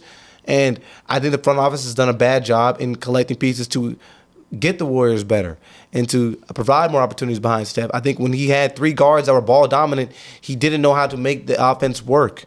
We saw Poole, Clay, and Steph fight over the ball and turn the ball over a lot in the process. We had plenty of memes where Jordan Poole and Clay and Steph were all fighting to figure out who was going to get the last shot in the quarters and the end of the game. And then Wiggins just fell off the earth because he hasn't been able to find a spot in the offense. He's turning into Draymond Green. So, being a Warriors faithful, I do agree that Steve Kerr has had his deficiencies when it comes to coaching. But I don't disagree with Tatum not playing. While Tatum is a talented player in his own right, he just won a ring and he's going to be the future of the NBA. I don't think that he should have played just because his style isn't. I mean, at the end of the day, you got 12 of the best players in the world on one team. Mm-hmm. Somebody's not going to play. It's 40 minutes. Someone won't get in the game. There's only one basketball. And I don't think Tatum's game fits into where they needed him to be there the whole game. I mean, I'm taking KD over almost anybody anyways. Like, if I'm starting a team right now, I'm picking up KD because I know no matter what, I have an opportunity for KD, and I said Stephen Curry, to blend in and make the most of their touches on offense. Nice roster. Don't need them to stand around and play one-on-one. Don't need anything. I know they're gonna. I know what I'm gonna get from them, even on the defensive end of things. Don't know what I'm gonna get from Jason Tatum with limited touches. Don't know. I always argue that I don't like. What do you feel like he needs to improve in? Tatum? Yeah. Well, I don't. I completely forget every time that he's 6'9". Talented player, versatile, offensively. Just shoot step back threes. I think he was shooting like 9 threes a game last season. Not saying he can't shoot. He had a high clip last year. 6'9". A couple layups here and there. A couple cuts to the basket. A couple post-ups. I think that would be his next step. I ain't saying that's my favorite player. I just said that's kind of beat up. But, I mean, yeah. No, it's not my favorite player. He's talented. I do like watching Tatum play. And I really enjoyed their run. I think he deserved it to get a ring. But I don't understand the criticism. Like, I get it. He is better than Jrue Holiday and he is better than Derrick White. But these guys have been, since they came in the NBA, role players. Aside from Jrue Holiday. Jrue Holiday over the last few years has adapted to a wonderful role player. Yeah. I mean, we've seen him. I mean, at the end of the day, what we needed him to be able to be somebody who's going to get in the game. Steph Curry, we knew we would get from him. Jrue Holiday, be ready to shoot, be ready to play make, come in, pester guards 94 feet. That's what he did. Yeah. I can't say if I asked Jason Tatum to do the same thing that I will see the same level of effectiveness. I'll see the same plus minus from him if I don't need him to score the majority of my points or do majority of my playmaking. I can't say I see that. Yeah, okay. I mean, we saw Booker, who's somebody who's been on a talented team. We've seen this guy go from being on one of the best teams in the NCAA, the Kentucky Wildcats, and averaging 10 points a game with a bunch of first-round picks, being able to easily slide right back into a role. He's not going to be the main focus, but he shot super high clips from 2 and from 3. Didn't turn the ball over, I think, but 3 times the entire Olympics. And averaged, I think it was 3rd or so on the team in points per game. Yeah. I'll take that all day long. Don't know if I can get that same efficiency from Tatum night in, night out. Obviously, super talented player, but I'm not. Could he have played? Sure. But I don't disagree that he didn't. Like, without reason. That's my take on that. I do think that the NBA is in for a rude awakening over the next few years because going to 2028, don't know if this ring comes quite as easy. I can see them getting the same fate that they had for the qualifiers last year. Yeah. Just because, I mean, we had LeBron, KD, and Steph on the team, and it took us, and every team almost took us to the brink. Every team. So, and if it wasn't some crazy heroics we saw from Steph and LeBron and KD probably lose first round against Canada. I'm not overly excited, but there is a lot of talent coming up next. I do give you that, because even in the same sense, every time I would really like look at it, or every time I would see like when the game was on, crazy to say, like they were losing like first or second quarter, and then somehow like by the time I leave work, I see that they won. So It's talent. Yeah. I also think that they're not playing with the same intensity as the previous teams. And I don't mean to say they're not playing intensely, but I think when Coach K led these teams, he led them through their strengths. Team USA, I think, is going to be more athletic than almost every other team they face up against. Trying to run sets against these guys and playing together for years, I don't think is the best way to go. No. The teams that picked up full court, trapped, jumped into passing lanes, got out on the break, those are the teams that started blowing teams out. They're not going to be able to outshoot everybody. They're not going to be able to outset everybody. The cohesion isn't there. I mean, you got guys that play 82 games a season against each other. Yeah. Versus guys that have been playing for years on the same team.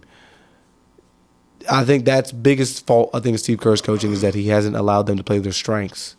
So, if you allow them to play their strengths, then I think Tatum gets in the game. And I think everybody gets in the game. Yeah. Because just like the platoons that Coach Kyle used to do at Kentucky. Platoon, boom, 5 in, 5 out, boom, 5 in, 5 out, boom, 5 in, 5 out. And you literally wear the other team down with this ball handling, pressure, and getting on the break. I think that's where Steve Kerr fell off, but guys are smarter nowadays, so I don't know.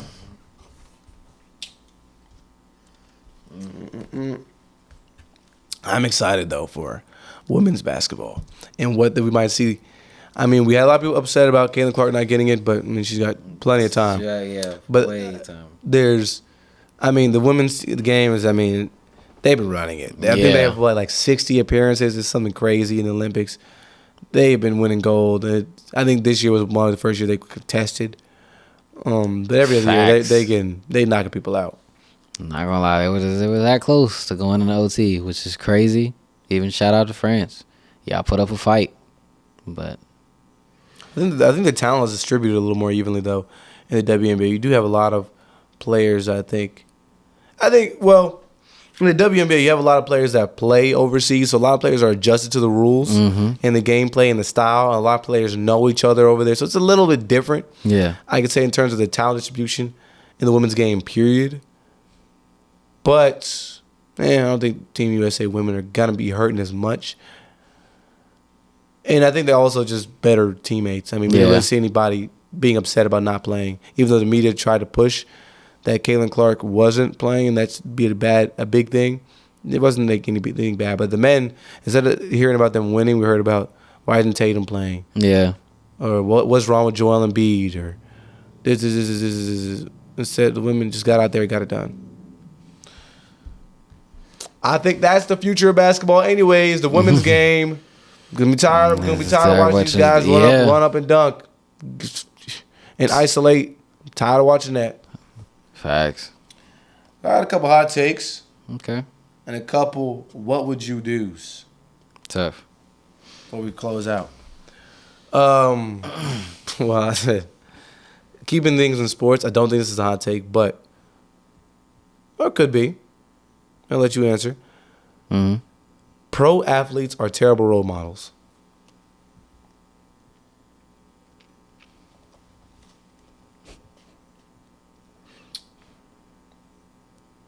Yes. What? Are they terrible? Like, terrible is crazy to say. Like, but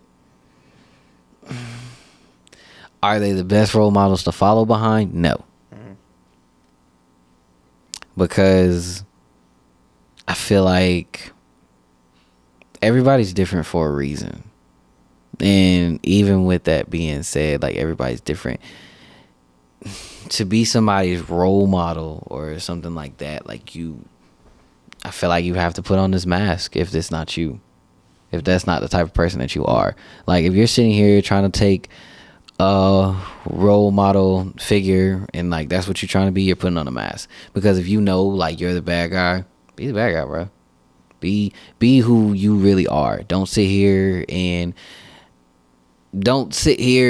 say you're this Captain America, or this like Captain America football or Captain America basketball, and you sniff coke in the locker room. Like, I mean, and granted, people are gonna make mistakes. I mean, not everybody's human. Not everybody's freaking perfect. Nobody's perfect. But are they the best role models to follow behind? No, because when they start, the role models that you're starting to see now are like are youngins that's coming up nowadays, and to be following behind them or to be following behind somebody that's honestly that could be the same age as you or around that same age length of you, that's not really the best because they haven't grown to the knowledge of what they need, like to be a role model. Or to be the role model that needs to be like actually like placed on display. So I think the athletes should be role models. You're playing, I mean, these guys making ridiculous amounts of money. They're tapped in with the community. They're the faces of typically the city.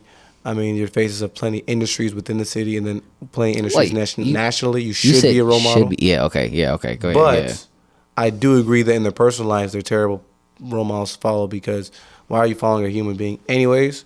Mm-hmm. So I think that's the worst thing to do anyways. Most of these pro athletes are going to be young guys, so they're still going to be maneuvering through newfound levels of fame. They're going to be maneuvering through money problems, women problems, men problems, etc.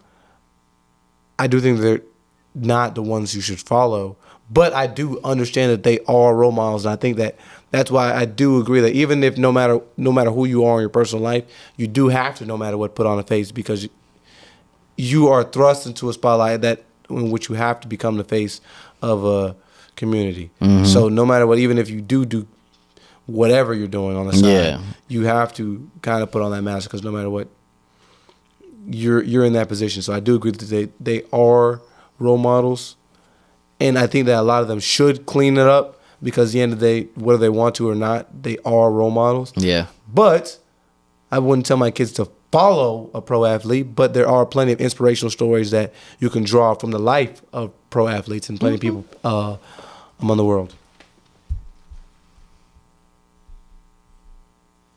Then I have another one. The customer isn't always right.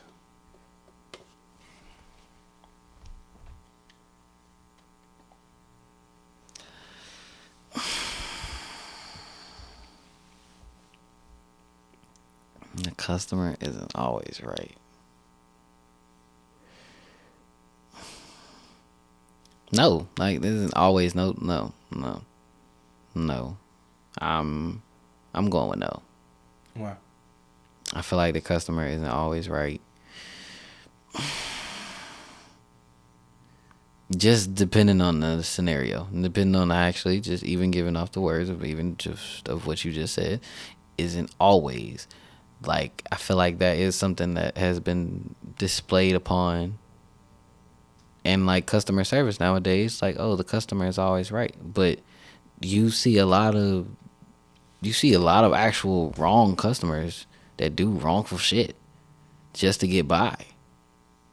Like, I feel like this world is greedy, and the way the direction has tilted it in, no, the customer isn't always right because you don't know if that person is actually right or if they're just trying to be greedy in some sense. Because if it's an honest mistake, I can be like, okay, sure, the customer was right, but always right. No, I don't feel that. So what would you base your business model off of? Customer's always right or customers isn't always right?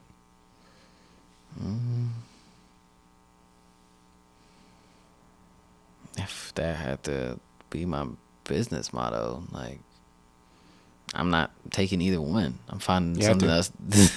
I mean, you can either. I have to take. I mean, how else do you run a business? You have to have a stance one way or the other. It has to go somewhere around that. It has to, because I agree the customer can be right. Because you're either setting a precedence for. Go ahead. Okay. You're either setting a precedence for how you treat your customers, or you're setting like one way or the other. Like either the precedence is we come in with the expectation the customer's always right, or we come in where like, no, nah.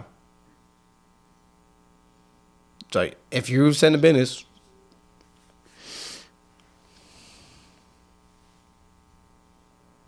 Nah. Yeah. Nah. I'm around that one. Customer isn't right. Because if you find where that customer's wrong, then hey, baby, wrong. What the fuck? No. So,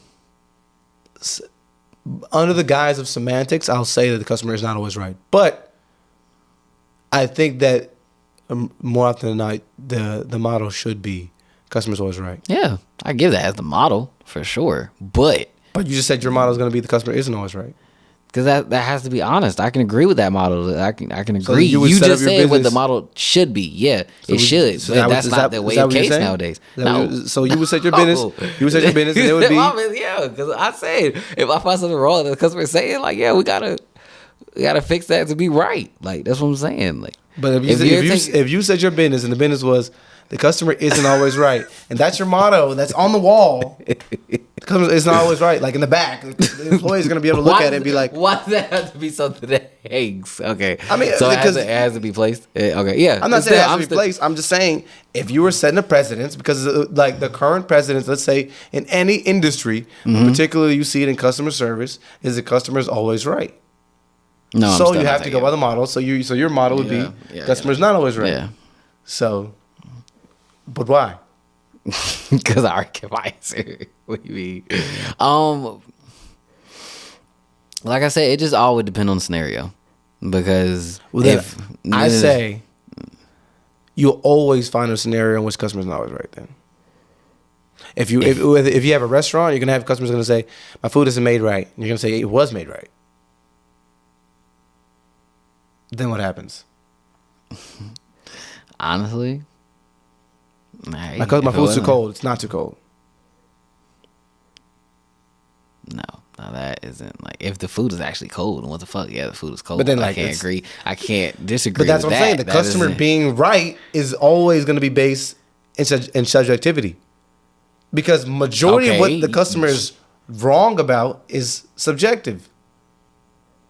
But even to go, okay, even if you want to bring up a scenario, sure. In Mexico, freaking, I was at a bar, literally. Freaking, I had ordered a drink that I didn't like. He was like, "Well, sir, it was made right. Can't really get your refund back, but what would you like?" You can't get a refund. Yeah, so I mean, like, yeah, I could even agree with that because, like, okay, maybe that's how it was. Maybe okay, cool. That's how the drink was made, but I didn't like it. That's just something I just think that, like, I feel like, yeah, like. So what did you want? That's what you, but literally what you just said. So what did you want? The right is always subjected to what the customer is saying is wrong. Like so you were wrong in that scenario. No, because I didn't like the drink. Well, you said the customer's always wrong. So in that scenario, you're wrong. I'm not always saying wrong though. I didn't say always. You said the customer isn't always right, and I agree with that. Okay, sometimes semantics. So in that scenario, if that was your business, what would happen? What the guy offered to just what I didn't like it because it didn't really have no taste. He offered to put like a taste to it. Like I guess like I don't mind a sweet drink, so I guess that's what I asked for. Like I thought it being I guess it was like Jamaican style or something like that. Right? Yeah. Little brother getting mad disrespectful. You wilding out, bro. But you better count your days, because I tell you after this podcast you get finished. What the fuck? I've been thinking fly around this whole time. But no, it was like a Jamaican style of margarita or whatever, and I didn't really like it, so he put like a sweetener in it, and then it was like, okay, it had some taste into it. Sure. That's something that I could work in. Like, yeah, I can try to like fix it.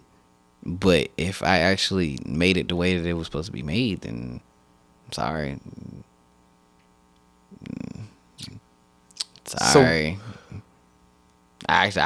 So technically, they let you be right at that time then, because they remade your drink or whatever. Oh wait. No, they didn't remake my drink. They just added something to make it better. Oh, okay, yes, in a sense, remade it. Because I would say the opposite end of that was just, hey, my drink is brother. Go about your business. Just go about your business, bro. Just go about your business. I mean, okay, yeah, because I mean, well, I wasn't letting that shit stand. So I mean, I told him like, I'm not paying for this if you don't fix it. So I mean, that's just what it is. So if people come to your business and say, I'm not paying for this, then what?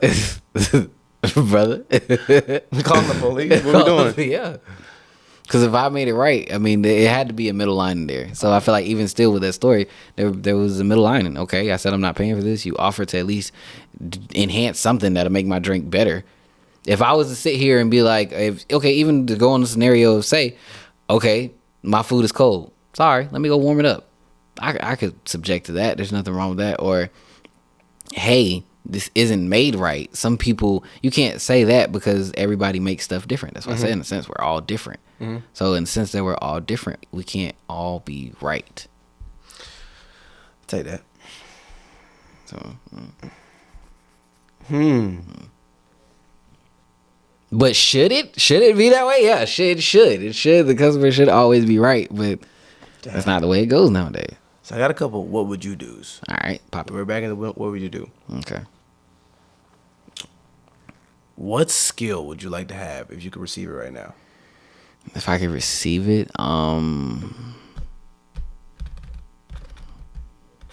skill.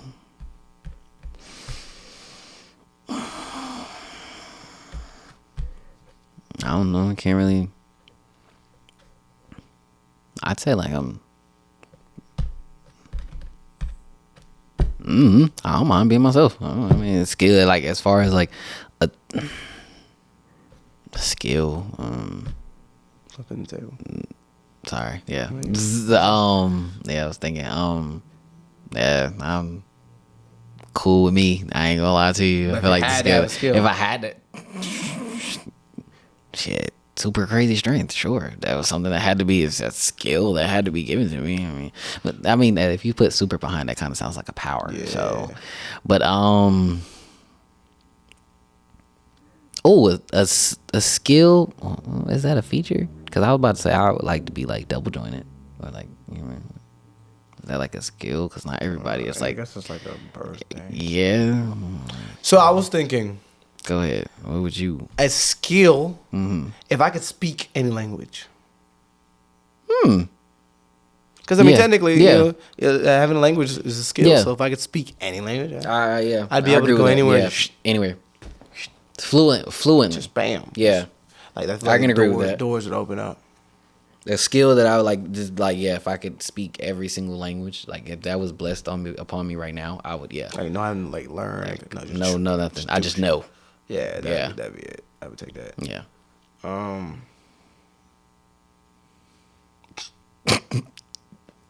it is actually kind of good. Yeah. What would you do if you found out somebody from your past was plotting to kill you?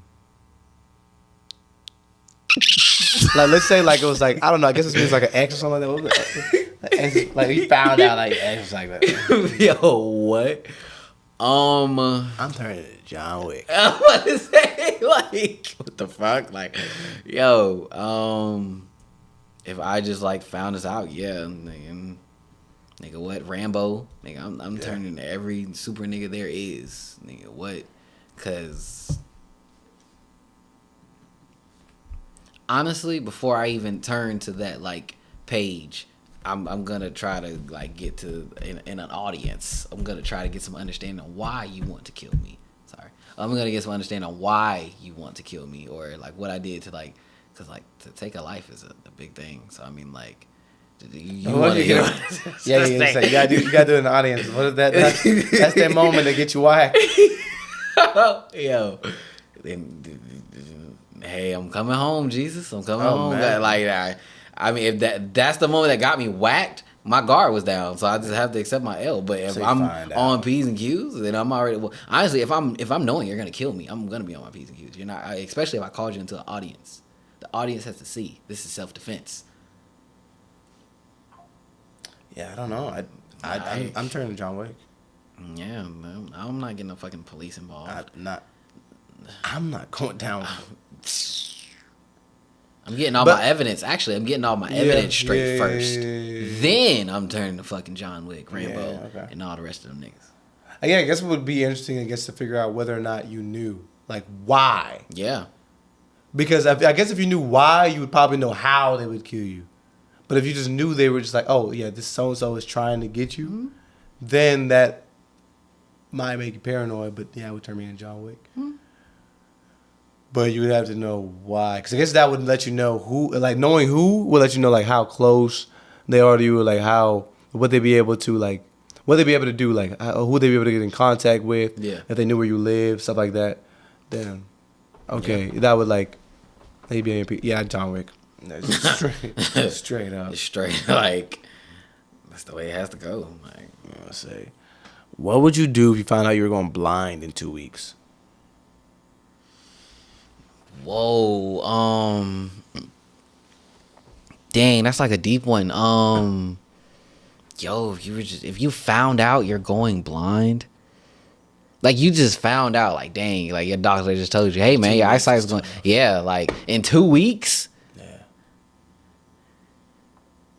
Like, I just have to tell my job, like, hey, I'm going blind in 2 weeks. To be like, I'm gone. These next 2 weeks, I'm seeing everything in life. Gotta figure it out. I got like, I'm seeing everything. Yeah.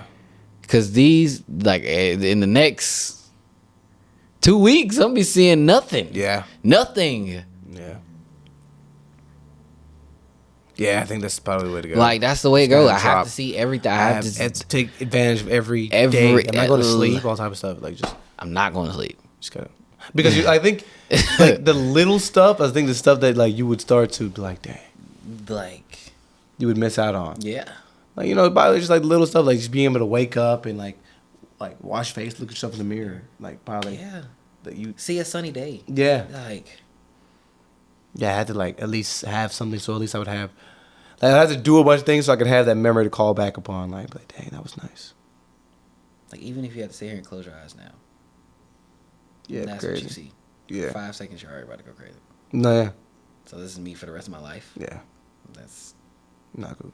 I said humble yourself, people. No, yeah. Like, people living a different life. Yo, man, humble yourself for sure. Crazy work. Mm-hmm. Yeah, I mean, that's my answer. Yeah, I'm seeing everything. I'm seeing everything that I can in 2 weeks and trying to remember that for forever. Yeah, I can. Because I feel like even if I like did go blind, like the memories that I share with my sight or everything I can remember with my sight, like I feel like that would keep me pushing on. Because my life isn't over, but it just sucks. I won't be able to see such beautiful things. Yeah, true that. That the eyes allowed to see. That's the way it go.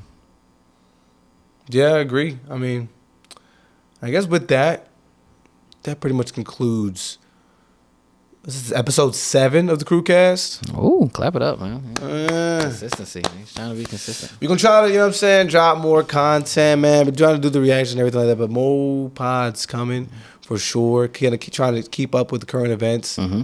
That is the plan. We just got to get everybody on the same page. But facts.